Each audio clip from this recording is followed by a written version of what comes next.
Hello dear students, स्वागत आप सभी का आपके अपने YouTube channel royal study Gurukul पर। आज की क्लास में हम जवाहर नवोदय विद्यालय में मैथ्स में आने वाले अध्याय 3 एलसीएम और एचसीएफ के कुछ और क्वेश्चंस को करने की कोशिश करेंगे और उनको सीखने की कोशिश करेंगे। इससे पहले हमने ये वाले क्वेश्चंस किए थे, ऐसे और भी क्वेश्चंस किए थे, इनको आप पिछली क्लास में जाकर देख लीजिएगा। तो चलो फिर हम शुरू करते हैं अपना पहला प्रश्न। आज की क्लास का पहला प्रश्न शुरू करते हैं।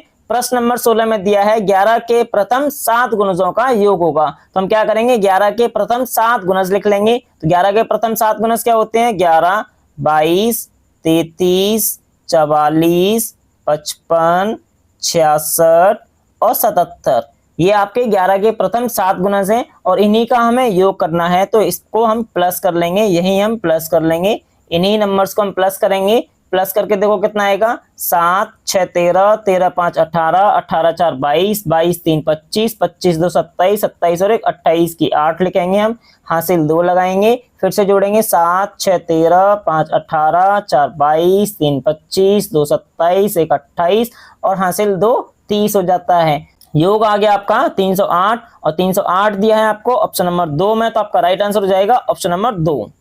तो अब हम अपने अगले प्रश्न पर चलते हैं। अगले प्रश्न में देखो क्या दिया है, प्रश्न नंबर 17 में दिया है दो संख्याएं 3:4 के अनुपात में हैं तथा इनका लघुत्तम समापवर्त 84 है, इनमें से बड़ी संख्या कौन सी है। तो हमारे पास अनुपात में तो नंबर दिए हैं, तो इनको हम मान लेते हैं संख्या 3x है और 4x है ना। अब हमें क्या दिया है, इनका एलसीएम दिया है, तो हम क्या करेंगे 3 गुना 4 गुना x को हम एक की बार लिखेंगे गुना x बराबर 84 दिया है ना। अब हमें x की वैल्यू निकालनी है, तो x की वैल्यू निकालने के लिए 84 बटे में आ जाएगा आपका 3 गुना 4, 4 से कटेगा ये 21 बार कटेगा, 3 से कटेगा 21 7 बार।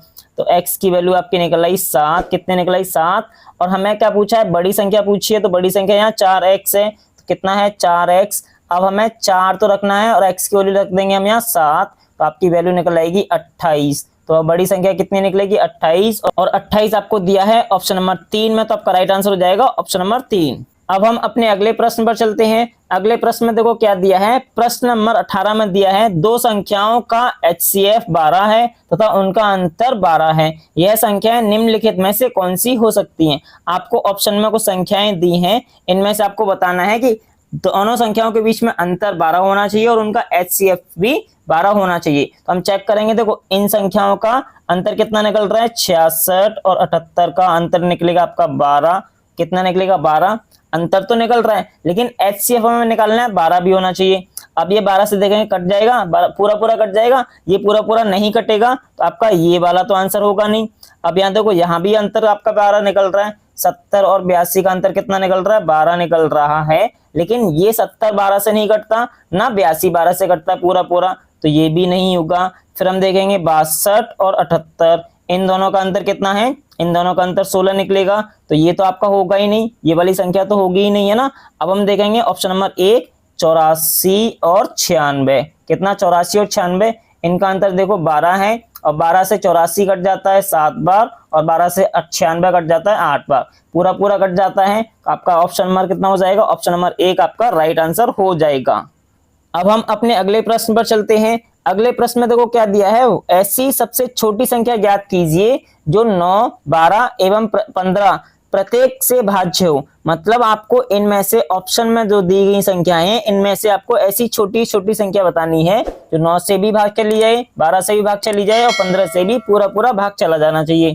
तो हम क्या करेंगे, 9, 12, 15 का एलसीएम निकाल लेंगे। 9, 12, 15 के क्या निकाल लेंगे, एलसीएम। तो एलसीएम निकालने के लिए हम क्या करेंगे, सबसे पहले 2 से भाग करेंगे, 2 से भाग 9 में जाएगा नहीं, तो 9 का 9, 6 12 में चला जाएगा आपका 6 बार, 15 में जाएगा नहीं, 15 का 15, फिर से 2 से भाग करेंगे, 9 में जाएगा नहीं, 9 का 9, 6 में चला जाएगा आपका 3 बार और 15 का 15। अब करेंगे भाग 3 से, 3 से 9 में चला जाता है 3 बार, 3 से 3 में जाएगा 1 बार, 3 से 15 में जाएगा 5 बार, फिर 3 से करेंगे, 3 से 3 में जाएगा 1 बार, 1 का 1, 5 का 5। अब करेंगे हम 5 से 1 का 1, 1 का 1 और 5 से 5 में चला जाएगा 1 बार। आपके गुणनखंड निकल आएंगे 2 गुना 2 गुना 3 गुना 3 गुना 5। अब इनका गुना करके आपका आंसर आ जाता है 180। तो वह बड़ी से बड़ी या सॉरी वह छोटी से छोटी संख्या कौन सी होगी? 180 होगी, जो 9 से भी कट जाएगी, 12 से भी और 15 से भी कट जाएगी। और 180 दिया है आपको ऑप्शन नंबर 4 में, तो आपका राइट आंसर हो जाएगा ऑप्शन नंबर 4। अब हम अपने अगले प्रश्न पर चलते हैं। अगले प्रश्न में देखो क्या दिया है।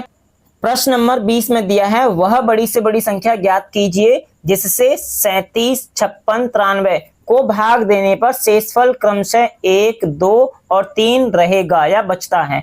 इसका मतलब यह है कि ऐसी बड़ी से बड़ी संख्या पता कीजिए कि जिससे 37 में भाग करें तो 1 शेषफल बचे, 56 में भाग करें तो 2 शेषफल बचे और 93 में भाग करें तो 3 शेषफल बचे। तो हम क्या करेंगे, 37 में भाग करने पर कितना शेषफल बचता है? 1, तो 1 माइनस कर देंगे, यहाँ आ जाएगा 36। और 56 में भाग करने पर कितना शेषफल बचता है? 2, तो 2 माइनस कर देंगे 56 में से, ये बचेगा आपका 54। और 93 में भाग करने पर 3 शेषफल बचता है, तो 3 माइनस कर देंगे 93 में से, तो ये आ जाएगा आपका 90। अब हम क्या करेंगे, 36, 54 और 90 का HCF निकाल लेंगे। क्या निकालेंगे? HCF। और HCF निकालने के लिए हम क्या करते हैं, गुणनखंड ऐसे निकालेंगे, ऐसे नंबर से भाग करेंगे जो तीनों में भाग चला जाए। 2 से तो तीनों में चला जाएगा, ये जाएगा 18 बार, ये जाएगा 27 बार, ये जाएगा 45 बार। अब हम 2 से फिर से देखेंगे, 2 से तीनों में भाग जा रहा है या 2 से तीनों संख्याएं पूरी पूरी कट रही है, नहीं कट रही। 18 कट जाएगा लेकिन 27 नहीं कटेगा और 45 नहीं कटेगा, तो हम 3 से काटेंगे। 3 से कटेगा आपका 6 बार कटेगा, ये कटेगा 9 बार, ये कटेगा 15 बार। फिर से हम 3 से काटेंगे, ये कटेगा 2 बार, ये कटेगा 3 बार, ये कटेगा 5 बार। अब ये संख्याएं एक ही नंबर से नहीं कटेंगी, तो हमारा HCF निकल आएगा, HCF निकल आएगा हमारा 2 गुना 3 गुना 3। और 2 गुना 3 गुना 3 कितना होता है? 2 तिया 6 तिया 18, कितना होता है? 18। तो वह छोटी से वह बड़ी से बड़ी संख्या कितनी होगी? 18। 18 से भाग करने पर, 18 से 37 में भाग करने पर 1 बचेगा, 56 में भाग करने पर 2 बचेगा और 90 में भाग करने पर 3 बचेगा, है ना। तो बस बड़ी से बड़ी संख्या कौन सी हो जाएगी? 18। और 18 दिया है आपको ऑप्शन नंबर 2 में, तो आपका राइट आंसर हो जाएगा ऑप्शन नंबर 2।